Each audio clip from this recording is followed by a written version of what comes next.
Good afternoon. I'd like to call the Finance Audit Tendering and Administration Committee meeting Wednesday, January 17th, 3:30 to order. Order of business. Number one, call to order. And number two, approval of agenda. I'd like to make a modification to the agenda before it's approved. Had a kind of relate request from our finance manager, to which I was in agreement to, and I hope there's no issue with the committee. The request from Betty, our finance manager, is on item 6C, the revised community grants bylaw report review. That's been requested to be removed from today's meeting, to be deferred until probably next month's meeting. Is there any issue with that? So move. So 6C will be removed and everything else will be lettered accordingly, I guess. All right. Thank you for your agreement on that.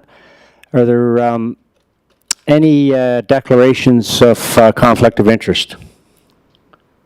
No.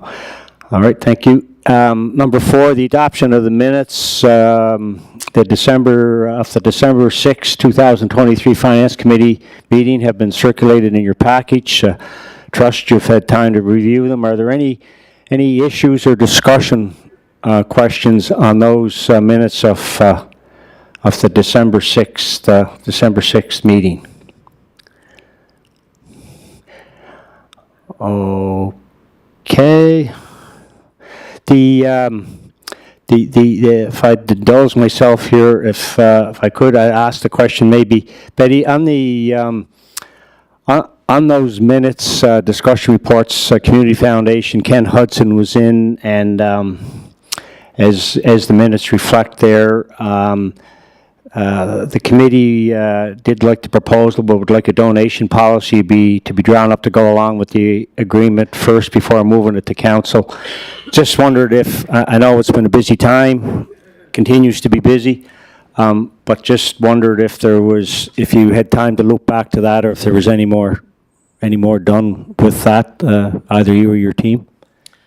That is still on the list of things to be done, but no, we haven't had a chance to work on that yet. And we probably won't until after the budget is finished. Okay, no, that's fine. Okay. So yeah, I guess I need a motion for the approval of the minutes of the December 6th. So moved by Councillor McCabe, thank you. Seconded by Councillor Drown, thank you. And business, there's a business arising from the minutes. I don't see any red lights. Thank you. Item 6, the discussion reports. 6A, an additional fire inspector position. We have Chief Mamie here. You do have the information report that's it's in your package, but we'll let the chief take it from here and to add further to anything he'd like to share with us on this request for additional fire inspector. Chief? Thank you, Chair, and Councillors Duran and McCabe for the opportunity to attend and discuss this need for the fire department. This is the first step. The next step will be through Protect Emergency Services Committee and then on to Council if approved all the way through. So this request in front of you here in the report is detailing the fact that the Fire Inspection and Prevention Division hasn't grown in the department aside from one position back in 2014 since amalgamation in 95. And the growth of the city has far outdistanced itself from the capabilities of 1 and 2 inspectors in that position. So we recently ran a competition and awarded the top candidate with a job offer, and he accepted. He came over from planning department, so we got a bit of that background into the seat upstairs. And because the competition was so successful, we had 5 very good candidates. We'd like to take the opportunity to to establish and expand the inspection division by one position and make that offer towards the end of the year here. The start date, if possible, would be in the February timeframe, which would be a small cost for the operational budget 23-24, and we do have a bit of money in there that we'd be able to cover that cost with, and the approval would be for going forward a cost of approximately $88,295 on an annual basis for a fire inspector, plus, of course, the wage increases that are coming. The other issue with the Fire Prevention Inspection Division, there's going to be a change in the hours of work over there with the new collective agreement, which is currently still under arbitration. Once we get that decision in, we'll be able to enact the collective agreement. But in that, we're going to be changing the hours of work of the inspector to better provide them with an opportunity to complete most of the work they get done through the run of the day before they leave the office in early evening, and make that a 4-day, 10-hour work week for the inspectors. And we think that rotation is going to be very beneficial for completing all of the inspections, the plans, reviews, and the input into Firehouse for the records management system. So for all those reasons is why we are requesting, and we really do have a need for one more additional fire inspector in that position.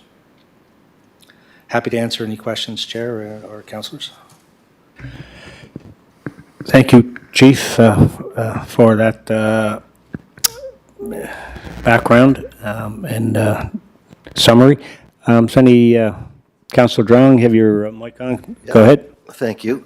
Thank you, Chief. In regards to this, I understand the need for a new position, and you know, you explained it well within your notes. I'm just wondering why right now, when the upcoming budget, like, do you have money set aside in the upcoming budget year for this position, and this will be something that just you need now, and you have the funds just to get you through until this budget year, if you know what I mean? I'm just wondering why it hasn't come, or will it be coming up in the next year's budget for this position? Yeah, Councillor John. So for the 23-24 budget, which ends end March here, we do have the funds available if we were able to start the new member in the position here in February timeframe. But the request is for the increase of the operational budget for the cost of that one fire inspector going forward on a go-forward basis for each of the operational budget years.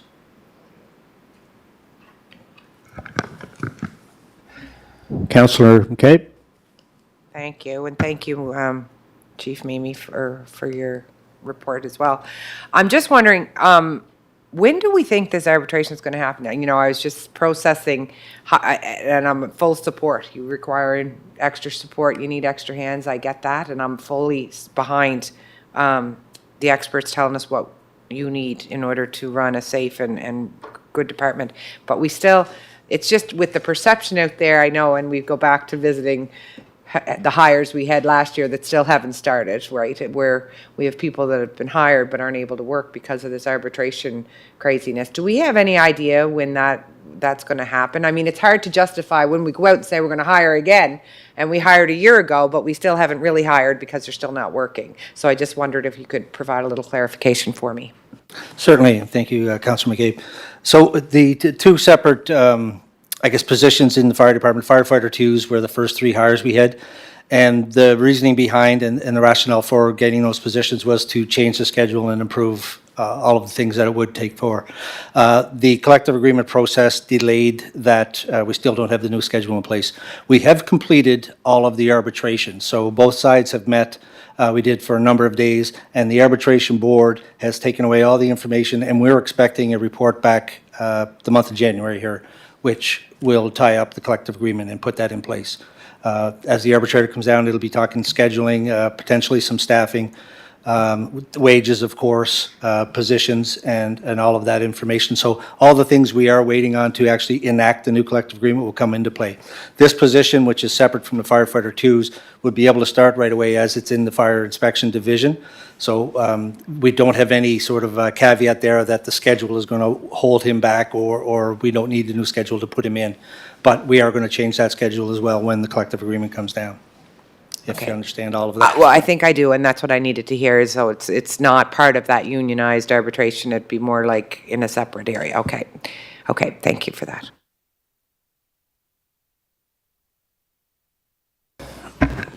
Thank you, Chief, for that.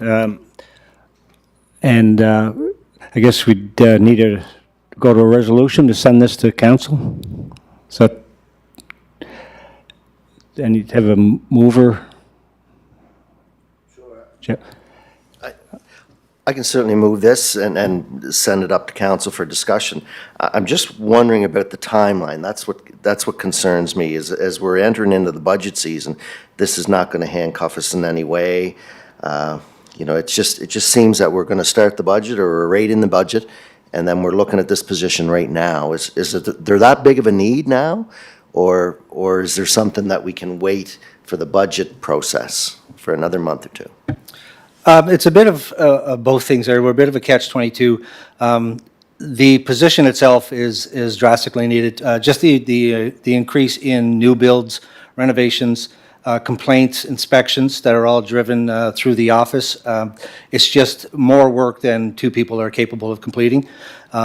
The opportunity as well presented itself because we ran the competition in the fall. So at the end of November is when the competition concluded. So that's the opportunity that we had to look at these candidates. But on the go forward, the request is for the additional position and the funding that goes along with that in each operational budget 24, 25 and beyond.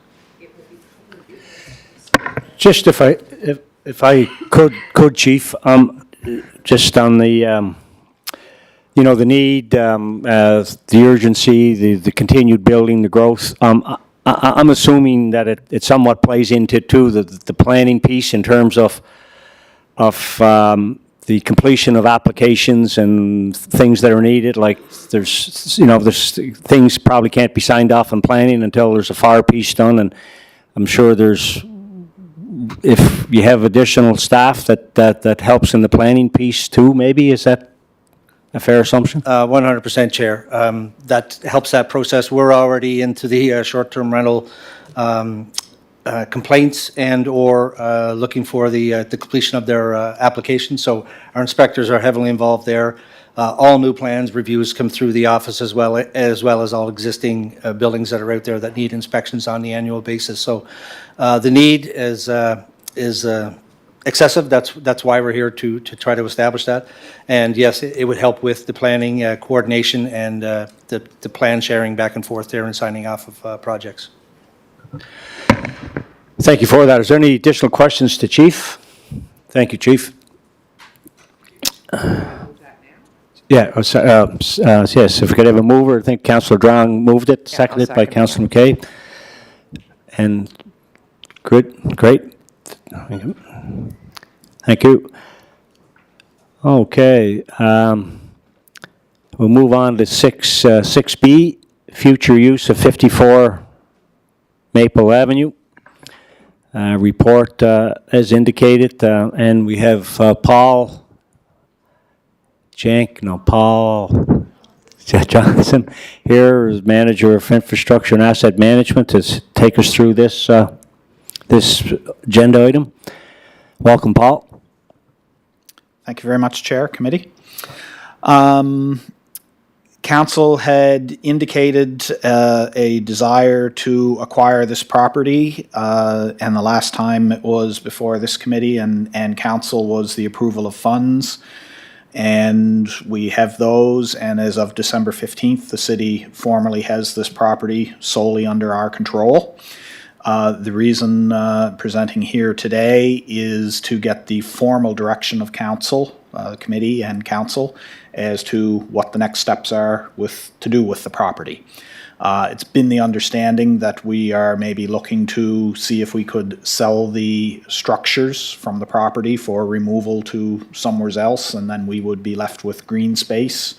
It could sit there to wait for future determination of exactly whether we build a small structure or a big structure or pend or whatever.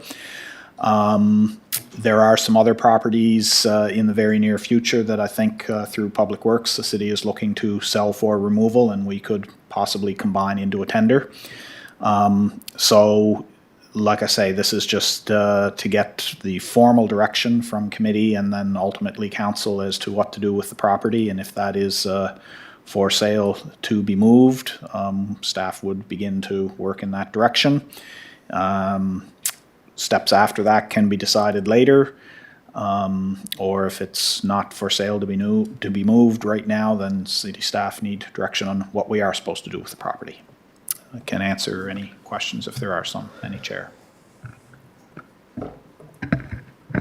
Thank you for that initial introduction and points for consideration. Paul, Councillor Drang, you have your mic on. Go ahead. Yeah, thank you. Thank you for that, Paul. As you know, and council knows, we've been talking about this for a long time. You know, I was quite pleased when council agreed to look at this for funds, and I'll certainly move a motion to see if we can, you know, get it up to council to see if this can be put in. It's a great idea with the other properties, to see if we can get this property, the building removed, and then work on what's going to go there. So, you know, the dream for the last number of years was a community center and maybe a rink, and this is one of the first steps to get the house off the property, and, you know, maybe could be reused for a new home on a new foundation where there's no oil or anything. That'd be great. So I could do whatever I can to move the motion to get it up to council. Thank you. Councillor Cape. I certainly support that too. It makes sense if we already know that in the future they're going to be tendering or going to tender for moving two properties, that you kind of put everything together. Someone probably has something somewhere that would accommodate. Leave it for green space until future plans are finalized. So I will move that we support the recommendation to tender this parcel in conjunction with the other two properties. All right, and yeah, just to comment. I mean, personally, I think that the play probably with this property is in the property itself, and, you know, the structure. If it can be moved on and blessed, and you know, possibly sold, it's great. I mean, I think the big play is the land, and where the city goes forward with that remains to be seen. But as for the recommendation, I'm full support of it as well. So can we go with, unless there's further questions, can we go with Councillor McCabe, move the recommendation as presented, and seconded by Councillor Drang? Is that all right? Thanks, Paul. That was a short one. Thank you.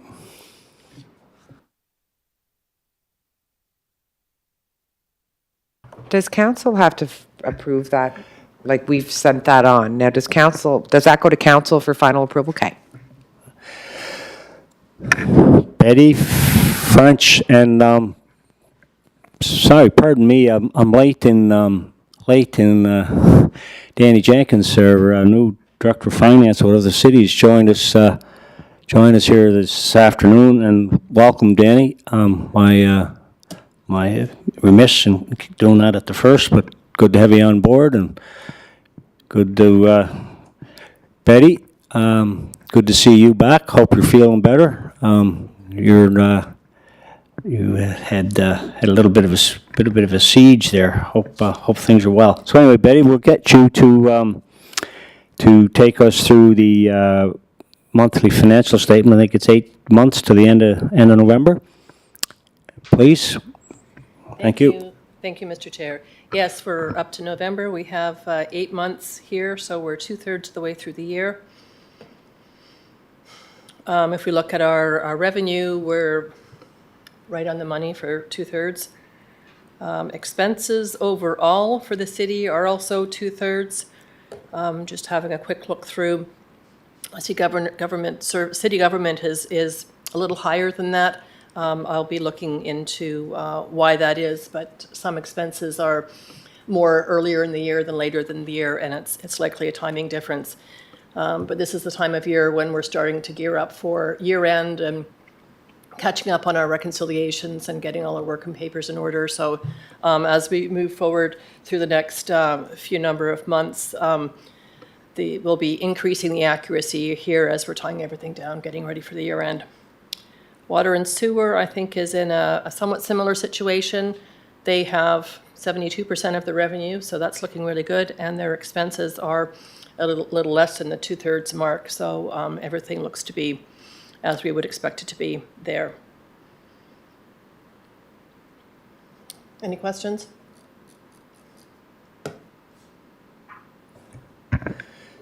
Thank Mark, you. Can I just say Yep, thank you yep. very much? This is great. when Councillor you come McCabe? in- Yeah, come in and explain this stuff, and just regular updates are always helpful. Then we're not going back and looking. So thank you, Yes, Betty. you're welcome.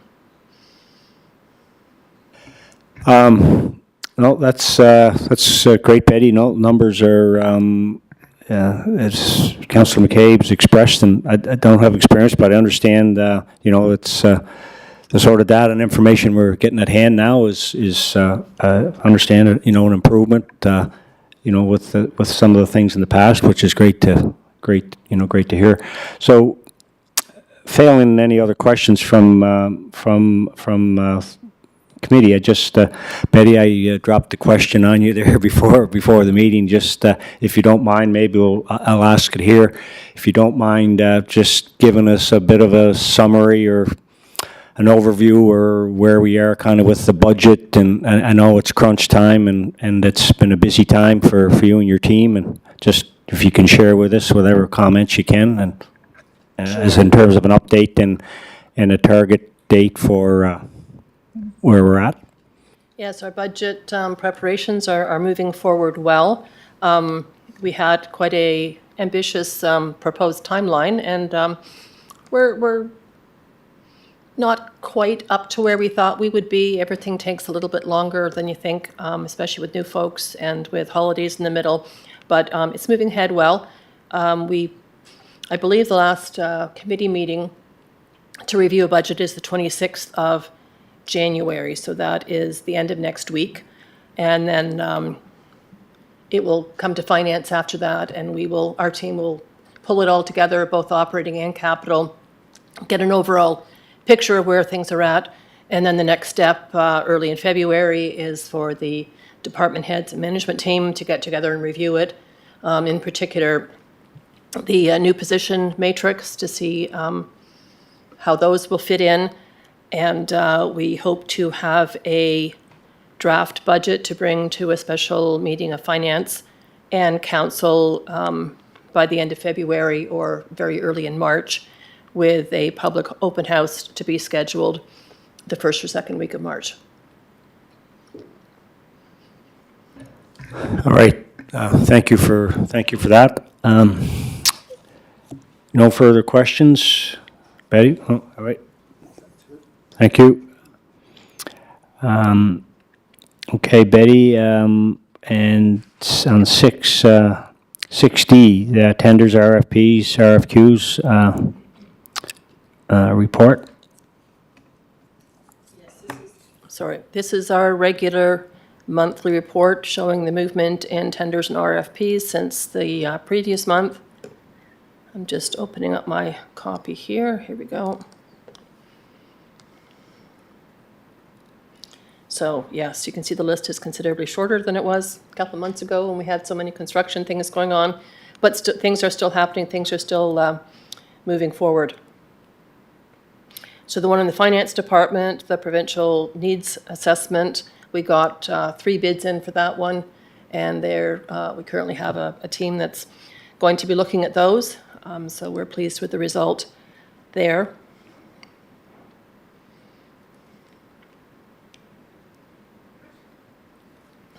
Any particular questions on any of that? Okay. We all good on that report? Okay. Thank you, Betty. And then if we're good there, introduction of new business. Is there anything anybody wants to hit there? So, okay, so that takes us to agenda item 8, which is a motion to move into a closed section. A motion to move into a closed session as per section 119(1)(G) and H of the Municipal Government Act of PEI. G, the conduct of an investigation under or enforcement of an act or bylaw, and H, information which, if disclosed, could prejudice security and the maintenance of the law. Topic cybersecurity update. So moved, Councilor McCabe, seconded by Councilor Durant. Thank you. Are we closed?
And we're back to open.